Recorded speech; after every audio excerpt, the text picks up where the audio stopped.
माँ तू सबसे प्यारी है, माँ तू जग में न्यारी है।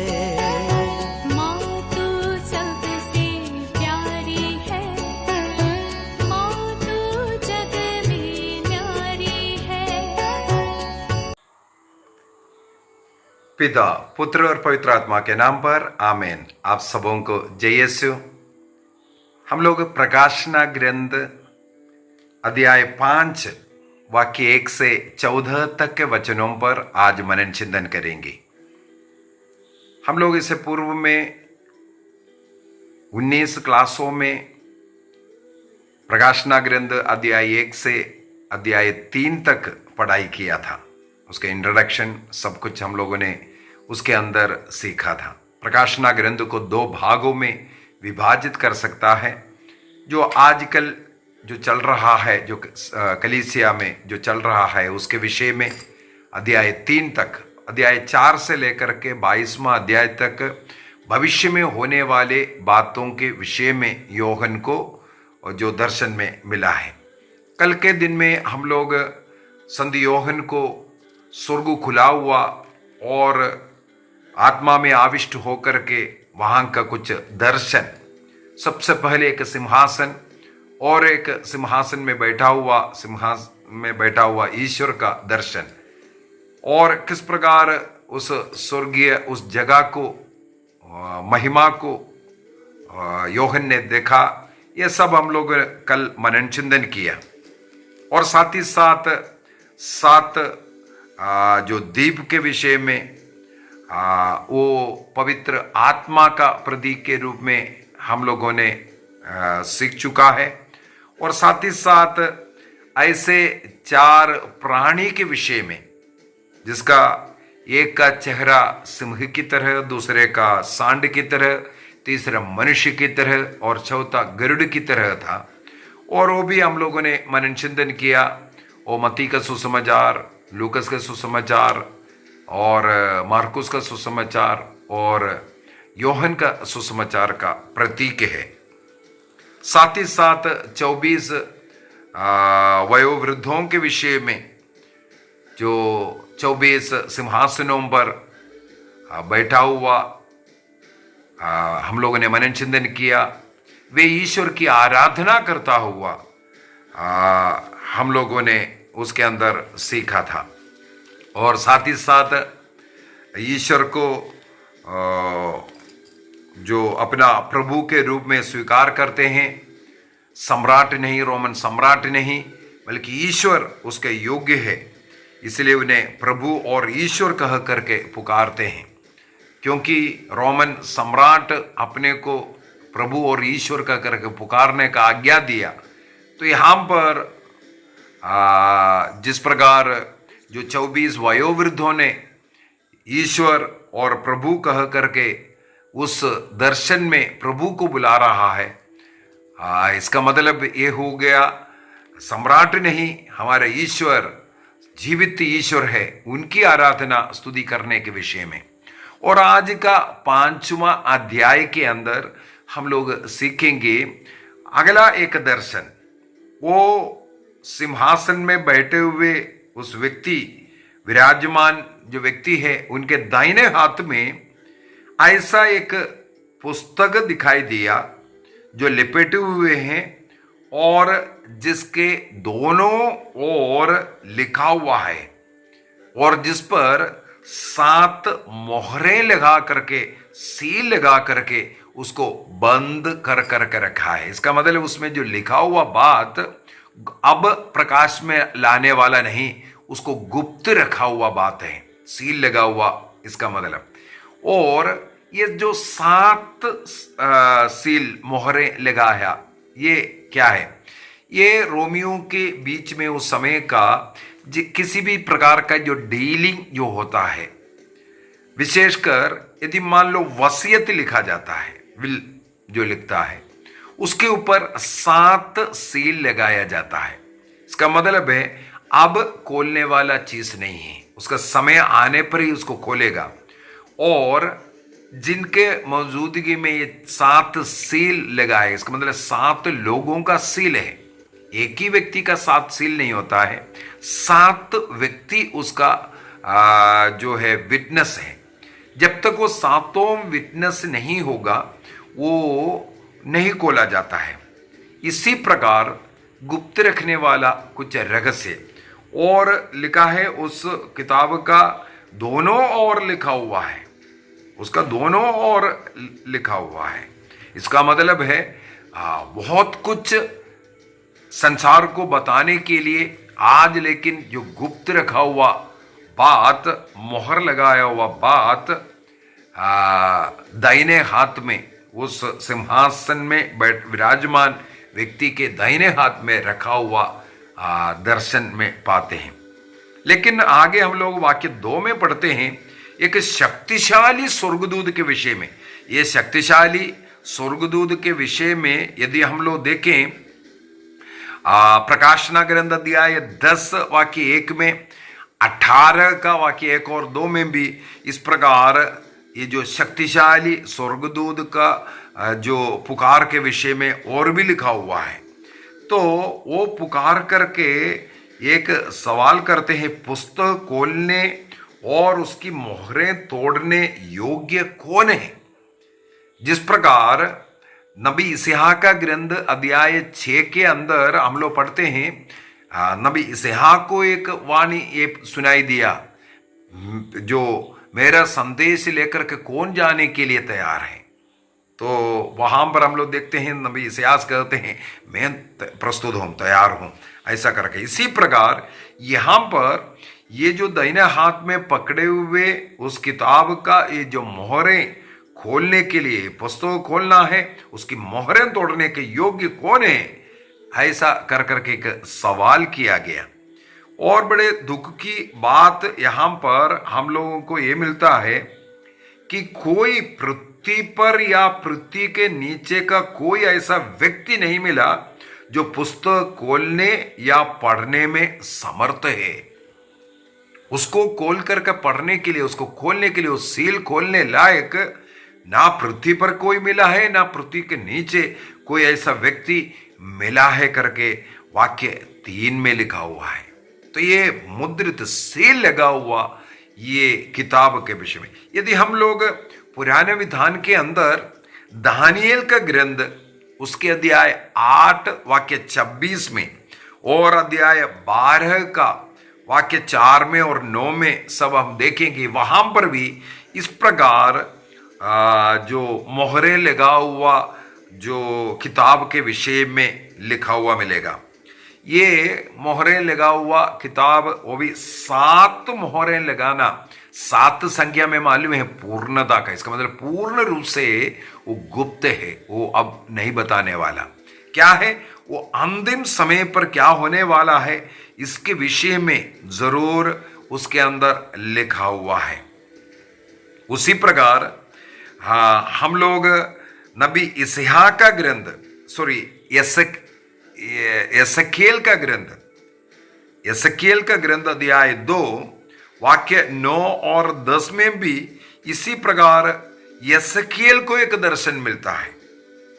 लेकिन उसके अंदर इस्राएल जन के ऊपर होने वाले जो दंड के विषय में लिखा हुआ था। लेकिन प्रकाशना ग्रंथ के वो जो किताब ये जो दिखाया है उसमें 7 सील लगा करके उसको सील लगा कर रखा है। क्या उसमें लिखा हुआ है ये अब मालूम नहीं है। ये देख करके वाक्य 4 में हम लोग पढ़ते हैं, योहन फुट फुट करके रोने लगे, संसार में इसको खोलने योग्य कोई है ही नहीं, ये बोल करके। और नबी इस्हाक के ग्रंथ में हम लोग देखते हैं नबी इस्हाक ने बोला मैं तो तैयार हूं, प्रभु का संदेश वाहक बनने के लिए मैं तैयार हूं बोल करके वो आगे बढ़ते हैं। लेकिन यहां पर कोई ये नहीं है, इसलिए वो फुट फुट करके रोने लगे। ये जो जनता के कष्ट पीड़ा ये देख करके उनको आश्वासन देने वाला कोई नहीं, इनके जो दुख का कारण क्या है, वो दुख में भी कुछ कृपा है, ये सब समझाने के लिए कोई नहीं है। इस प्रकार का वो एक व्यथा योहन अपने मन में लेके आ रहा है, इसलिए वो फूट फूट करके रोते हैं। वाक्य 5 में हम लोग क्या पढ़ते हैं, इस पर एक वयोवृद्ध ने, जो 24 वयोवृद्ध वो चारों तरफ हैं, उनमें से एक वयोवृद्ध क्या बोलते हैं, हाँ, योहन से कहा मत रो, देखो यूदा वंशी सिंह दाऊद की संतति ने विजय पाई है, वह पुस्तक और उसकी मोहरें खोलने योग्य है।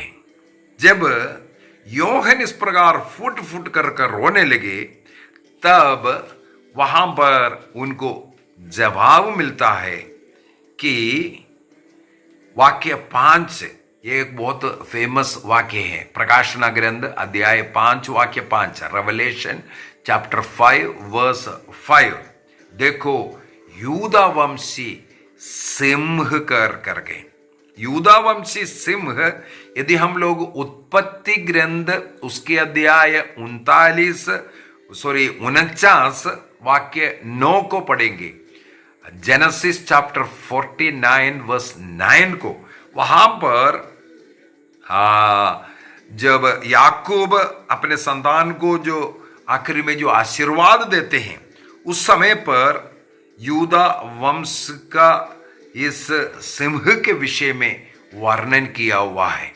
और यहूदियों का मानना था तब से, और केवल यही नहीं, जैसे नबी इसहाक का ग्रंथ अध्याय 11 के अंदर वाक्य 1 में और 10 के अंदर हम लोगों को पढ़ने के लिए बताया, जैसे कि जो जड़ से जो संतान निकलेगा, वही जो राजा दाऊद के जो संतान है वो मसीह के रूप में। तो ये 2 वचन पुराना विधान का, ये 2 वचन उत्पत्ति ग्रंथ 49:9 और नबी इसहाक का ग्रंथ का 11वां अध्याय का वाक्य 1 और 10, Genesis chapter 49 verse 9 and Isaiah chapter 11 verse 1 and 10, ये दोनों वचन इजरायली लोग, यहूदी लोग पीढ़ी दर पीढ़ी विश्वास करते आए हैं ये मसीह के विषय में। यहां पर ये वयोवृद्ध योहन से कहते हैं, देखो ये जो पुस्तक खोलने के लिए और ये जो मुद्राएं तोड़ने के लिए, मोहरें खोलने के लिए योग्य एक व्यक्ति यहां है, वो कौन है? वो यूदा वंशी सिंह, जिसके विषय में याकूब ने भविष्यवाणी किया था, और जो दाऊद की संतति जिसके जैसे के जो पुत्र के विषय में जो भविष्यवाणी किया था, मसीह के विषय में भविष्यवाणी किया था, वो यहां है। वो व्यक्ति ये खोलने योग्य है कर करके बता करके देते हैं। और हम लोग वाक्य 6 के अंदर, तब मैंने सिंहासन के पास के 4 प्राणियों और वयोवृद्धों के बीच में खड़े एक मेमने को देखा करके लिखा है। यहां तक हम ईसा मसीह का रूप नहीं देखा, केवल सिंहासन में बैठा हुआ वो जो व्यक्ति है वो केवल उनको देखा था। अभी 24 प्राणी और ये जो 24 वयोवृद्ध और जो 4 प्राणी हैं, इनके बीच में एक मेमना खड़ा है, ये लिखा है। अभी कैसे है? मानो वध किया हुआ मेमना है, वो खड़ा है। एक तो वध किया हुआ है, वध किया हुआ मन ले मरा हुआ पड़ा होना चाहिए, लेकिन यहां पर उसके साथ साथ लिखा हुआ है वो एक मेमना खड़ा था, वो जो वध किया हुआ था। इसका मतलब है वध किया हुआ मेमना आज जीवित खड़ा है। ये यहां पर स्वर्ग उस वयोवृद्ध बोलते हैं किसके विषय में? वो ईसा मसीह के विषय में वो भविष्यवाणी करते हुए कहते हैं। इसका मतलब वध किया हुआ जैसे दिखता है, लेकिन वो खड़ा है, जीवित है। इसका मतलब ईसा मसीह के जो कलवारी बलि, वो इसके बाद उनका पुनरुद्धान हुआ, वो आज खड़ा है, अर्थात मरा पड़ा नहीं है, जीवित है। यहां पर इसको दर्शाता है। वो खड़ा है, इसका मतलब है वो उनके पुनरुद्धान के द्वारा वो आज भी हमारे बीच में जीवित है। वयोवृद्धों के और उन प्राणियों के बीच में खड़ा है, ये बताया है। इसका मतलब आज मानव जाति का रिप्रेजेंटेटिव के रूप में है वो हमारे बीच में। इमैनुएल आज भी जीवित है, मृत्यु एवं उद्धान की ओर हमें ये लेकर के जाते हैं। और दूसरी बात है, उनके शरीर में उसका चिन्ह है, इसलिए वो वध किया हुआ जैसे दिख रहा है करके। इसका मतलब वो जो वध करने का जो पांचों जो घावे उनके शरीर में उस समय पर भी था। और आगे क्या लिखा है, वो मानव वध किया हुआ, और उसके बाद लिखा हुआ है उसके 7 सींग और 7 नेत्र थे। ये ईश्वर के 7 आत्मा हैं जिन्हें ईश्वर ने सारी पृथ्वी पर भेजा है। यहां पर लिखा हुआ है उनके 7 सींग हैं। 7 का मतलब है पूर्णता, सींग का मतलब है शक्ति, सामर्थ्य और अधिकार को दर्शाता है सींग। इसका मतलब वो सर्वशक्तिमान है और सब कुछ के ऊपर अधिकार रखने वाला है, वो जो मेमना। ये 7 सींग और 7 जो सींग का जो मतलब है सर्वशक्ति, 7 का मतलब पूर्ण रूप से सींग सर्वशक्ति को दिखाता है, शक्ति को दिखाता है और अधिकार को दिखाता है। तो ईसा मसीह को वहां पर 7 सींग के साथ बता रहा है। इसका मतलब वो सर्वशक्तिमान है करके बोल रहे हैं। इसके बाद 7 नेत्र, नेत्र में पिछले कल के क्लास में भी बोला था, वो ईश्वर का ज्ञान के विषय में। इसका मतलब 7 नेत्र का मतलब हो गया वो सर्वज्ञानी ईश्वर, वो ईसा मसीह यहां है। इसके बाद 7 आत्मा के विषय में, वो क्लास 1 से हम लोग बोल करके सीख करके आया है, वो पवित्र आत्मा के विषय में है। जो यहां पर एक और है, बलि अर्पित किया हुआ मेमना 7 जो आत्मा के साथ है करके बोल रहे। इसका मतलब है ईसा मसीह भी संसार में रहते वक्त उनको मरने के विषय में, जी उठने के विषय में, स्वर्ग में जाने के विषय में और दूसरा सहायक को भेजने के विषय में भविष्यवाणी किया था ईसा मसीह स्वयं। ईसा मसीह उसी प्रकार कलवारी क्रूस पर हमारे लिए मरा, जी उठा, स्वर्ग गया। इसके बाद वो पवित्र आत्मा को पेंतिकोस्त के दिन में वापस यहां भेजा है हमारे साथ, हमें शक्ति देने, सामर्थ्य देने, हमें चलाने के लिए वो पवित्र आत्मा। उसी प्रकार यहां पर भी यही तो इशारा कर रहा है, वो वध किया हुआ दिख रहा है, खड़ा है, जीवित है। इसका मतलब वो वध किया हुआ वो मेमना आज जीवित है। और इसके बाद वो आत्मा को भेजा है जिन्हें ईश्वर ने सारी पृथ्वी पर भेजा है। पेंतिकोस्त के समय पर सारे संसार के लिए, सब लोगों के लिए पवित्र आत्मा को प्रदान किया है। इसके विषय में वहां पर लिखा है।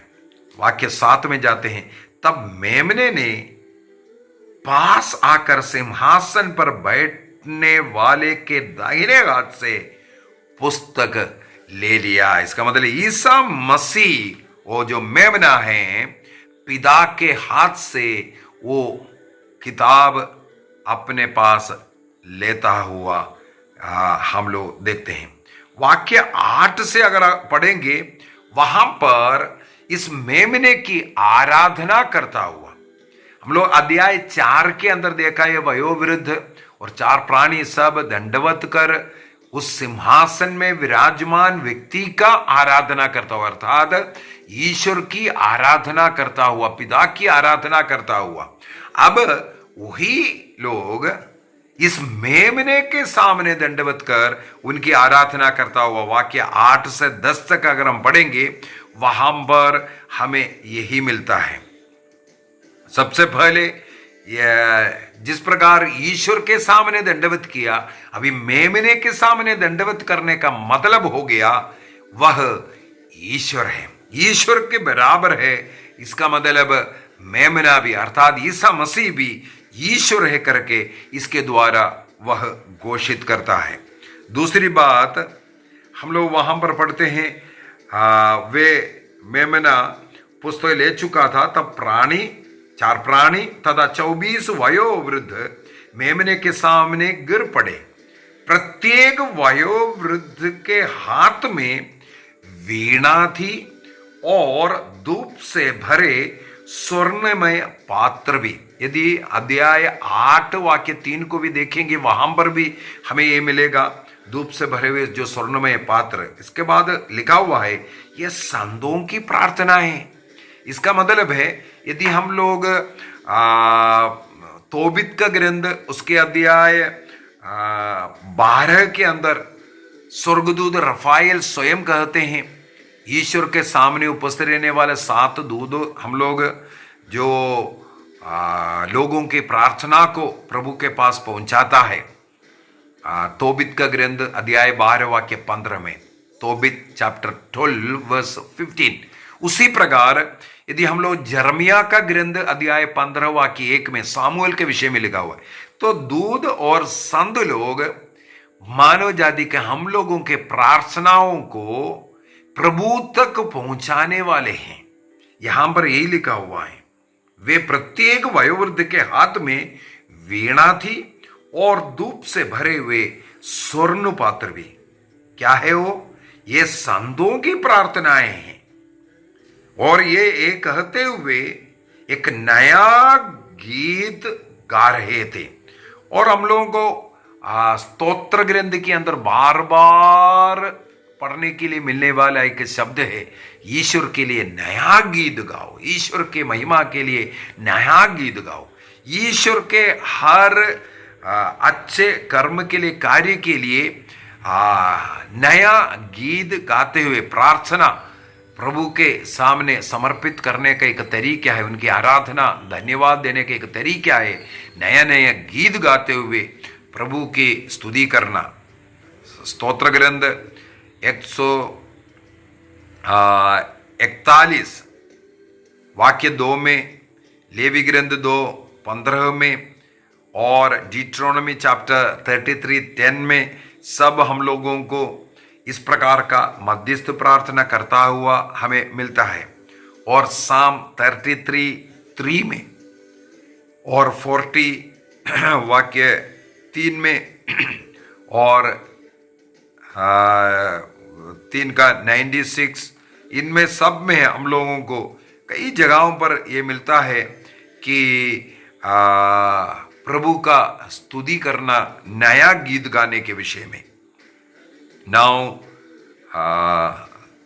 वाक्य 6 इसमें सब ये लिखा हुआ है, नया गीत गाओ, नया गीत गाओ। स्तोत्र ग्रंथ के अंदर बार बार बताने वाला एक बात है, प्रभु के हर कार्य के लिए उनकी स्तुतिगान करना, उनको धन्यवाद देना, नया गीत गाते हुए उनकी महिमा करना, क्योंकि वो सृष्टिकर्ता ईश्वर है, सब कुछ इस संसार में करने वाला ईश्वर है।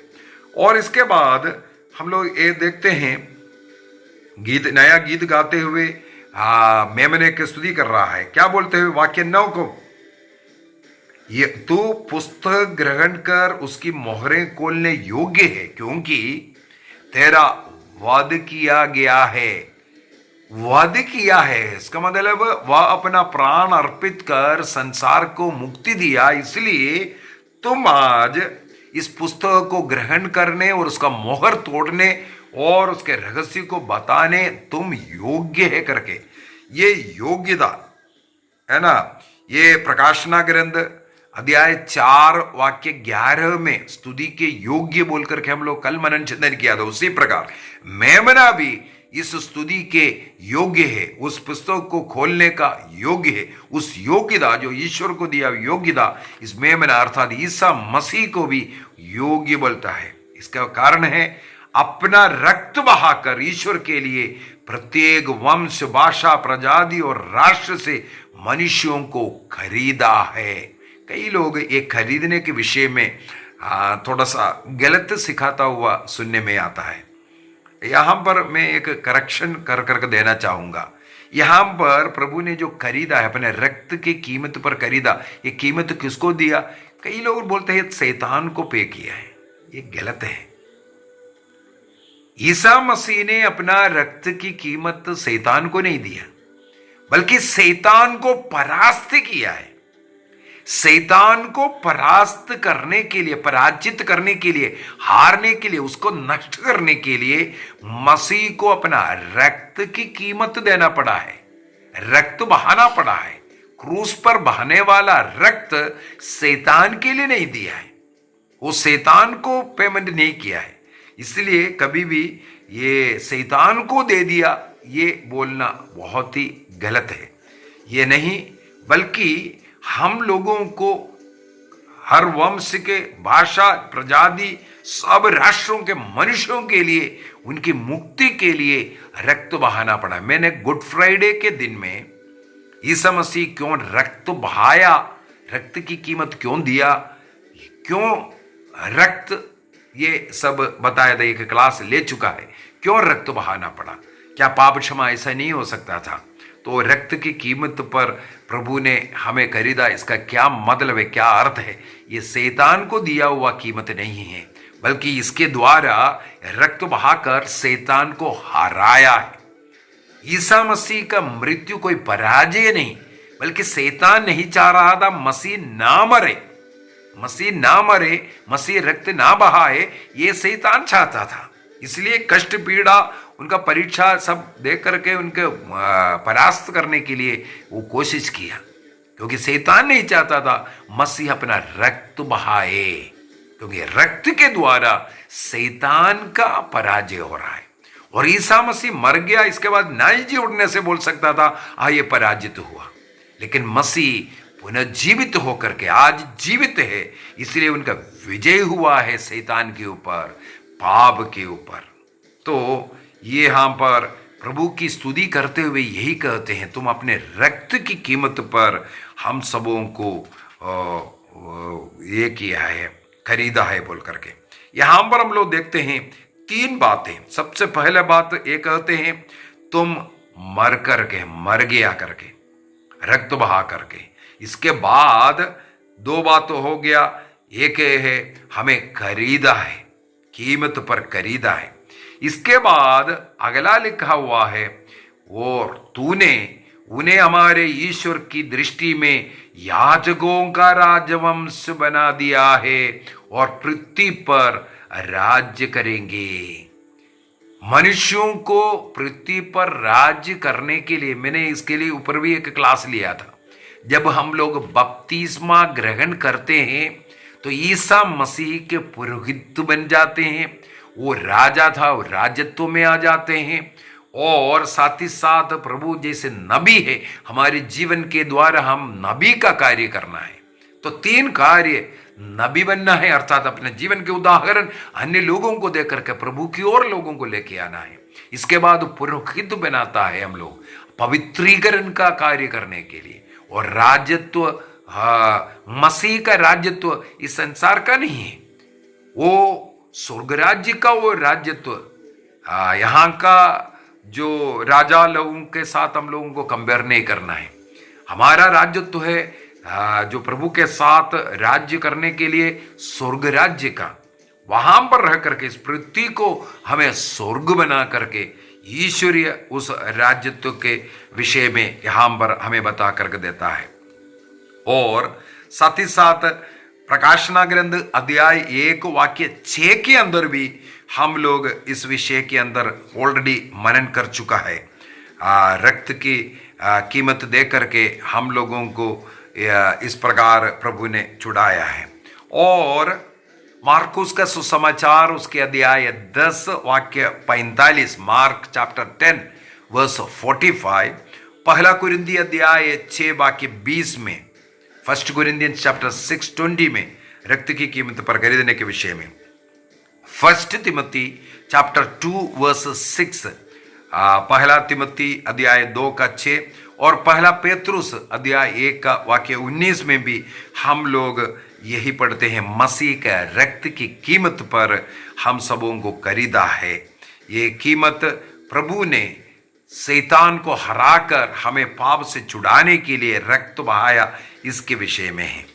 और पुराने विधान के अंदर यदि हम देखेंगे, निर्गमन ग्रंथ उसके अध्याय 19 के अंदर वाक्य 6 के अंदर, जब एक विधान सिनाई विधान जोड़ करके प्रभु ने कहा था, उस समय पर जो इजरायली जनता उसमें जो विधान में जुड़ जाते हैं वो ईश्वर का इसी प्रकार वो जो याजकों का राजवंश बनने के विषय में, याजकों का राजवंश बनने के लिए पुराने विधान का सिनाई जो विधान है उसके द्वारा, और नए विधान के अंदर हम लोग जब बपतिस्मा ग्रहण करते हैं, ईसा मसीह में विश्वास करते हुए, मसीह को अपना मुक्तिदाता के रूप में स्वीकार करते हुए जब हम बपतिस्मा ग्रहण करते हैं, उसके द्वारा हम लोग भी याजकों का राजवंश बनते हैं और ईसा मसीह का वो जो राजत्व का में सहभागी हम लोग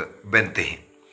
और वाक्य 11 और 12 को अगर हम देखेंगे, वहां पर जैसे मैंने कल के क्लास में भी बोला था, ये जो 4 प्राणी स्वर्गदूत नहीं है कर करके यहां पर हम लोगों को मिलते हैं वाक्य 11 के अंदर और 12 के अंदर, वहां पर स्वर्गदूतों के विषय में लिखा हुआ है। मेरे सामने यह दृश्य चलता रहा और मैंने सिंहासन, प्राणियों और वयोवृद्धों के चारों ओर खड़े हुए बहुत से स्वर्गदूतों की आवाज सुनी कर करके। उनकी संख्या क्या लिखा हुआ है? उनकी संख्या लाखों और करोड़ों थी। लाखों और करोड़ों, ये लिखने का अर्थ है अनगिनत स्वर्गदूत वहां पर थे।